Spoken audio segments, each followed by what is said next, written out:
I left behind 11 years ago the humidity, mosquitoes, lakes, streams, and miles of forest in the Adirondacks, New York, to the man-made aqueducts, sunny sky, dry, and high elevations of Colorado. At first I noticed that the horizon was bigger, an account that the trees were far and few between. The moon is much larger here, and I assume the sun is closer to us as well. Breathing was difficult, and I felt like I was in a constant state of dehydration. You need to drink a couple quarts a day here. Funny thing is, I do not remember drinking water back in New York. Everything seems to have a sharp point here. The rocks, grasses, vegetation. The grass is the color of the wheat, and the stone was not gray, but red, yellow, blue, and even brown.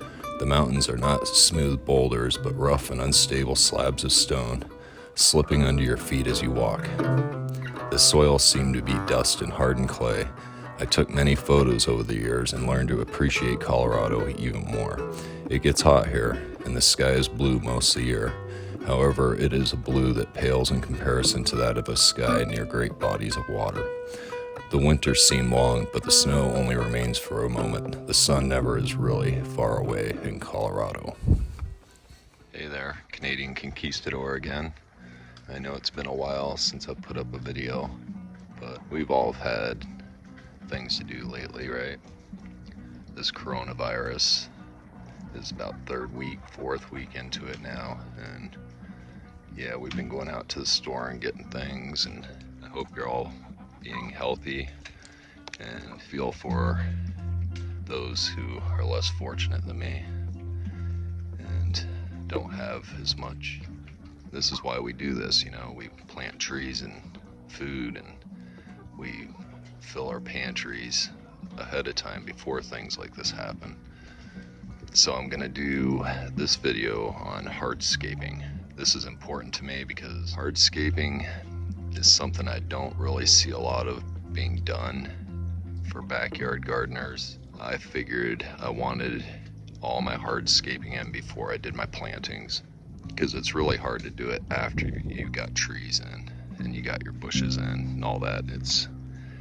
It's really hard to pop a chicken coop into a pre-existing landscape. But if you put those things in first, then you can plant around them, and it's more of a patience game.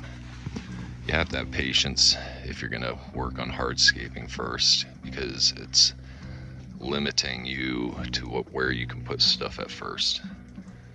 You will have a more unique and functional landscape if you do your hardscaping first. Hardscaping can be as simple as putting rock gardens in, swales, water catching systems, and Hugo Mounds. And I think I'm going to touch upon these things in this video. So I hope you stick around and enjoy it. So in this yard, there's extreme hardscaping going on here. I've got rocks, I've got logs, I've got inside these mounds are mass amounts of debris, wood, sticks, logs, leaves, chicken manure. It's like a big chicken pot pie. You can see each one's like its own little island. Wanted to have these little islands up off the ground so that they were water batteries. They collect water. Every one of them has some form of edging to contain the wood chips until they broke down into nice soil. Some call these Hugo Mounds. I'm doing them unconventionally though, because instead of having soil, which I would have had to bring in from elsewhere to get them up off the ground, I used wood chips about 2 feet thick. And over the years, it just breaks down on its own. Hardscaping can be stones. Again, this yard is heavily filled with stones to contain the dirt. It keeps erosion from happening. It gives interest and looks good. These rocks will heat up and keep it warmer. It also gives a way of stepping on these mounds without destroying the microbiology underneath. Hardscaping, like putting in this spiral, would have been impossible if I would have planted first. But as I planted,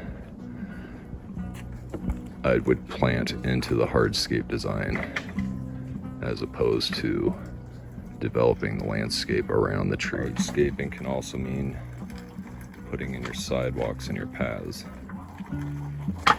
I've put in lots of these stones and bricks to act as a main walkway through my system, so I disrupt the land as little as possible. This didn't start out as brick, it was a wood chip path at first, and I brought in the bricks just to give it more interest. Hardscaping, you have to have patience, because putting in these wood chips, you're not going to be able to plant into them. So you need to think 2-3 years ahead. Think about those 2 years, what you're going to be putting in them. It gets your imagination going also. Deutschland, in the days of old, Rhinelanders had developed a method of producing food using a very clever means by imitating the forest floor.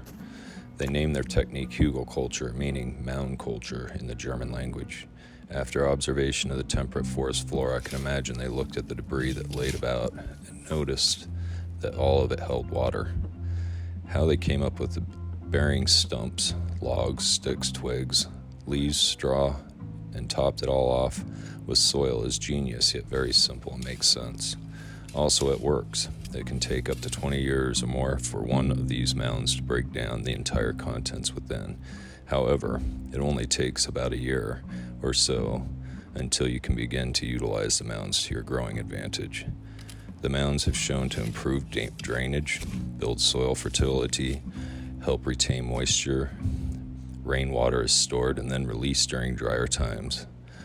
And the mounds also cycle nutrients, the same cycling process found within natural forest floors.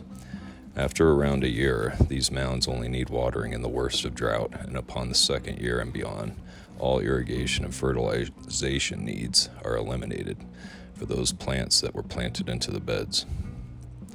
Hugo Mounds have been utilized in the desert successfully, as well as upon hard and compacted soil found in urban areas. These mounds are very sustainable as well. Not only are you recycling gardening debris and reducing your water bill, but the nutrients you are providing by the degradation of the mound will last within the mounds for allegedly decades.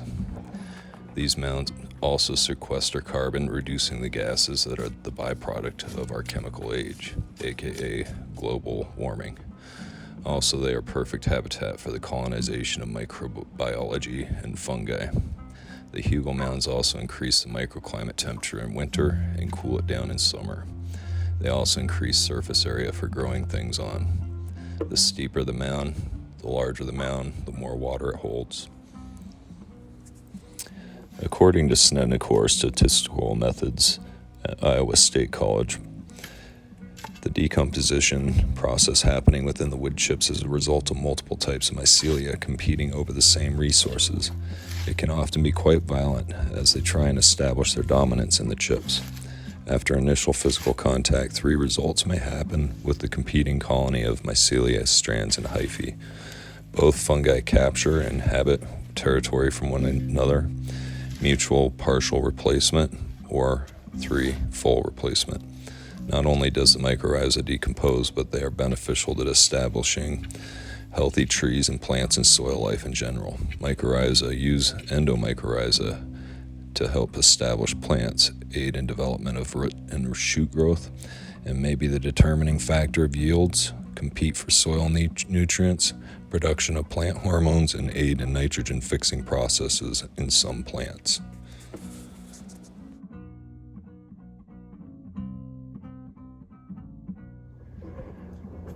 Well, there's your final product. I guess I should say that seeing you can't really do much at this time of the year, the beginning of spring, this is something that can get you outside doing some exercise. But this is how I assembled my whole entire landscape. Hardscaping with wood, compost, wood chips, and in about 2 years this will be ready to be planted into. I hope you enjoyed this video, and if you liked it, and subscribe. See ya.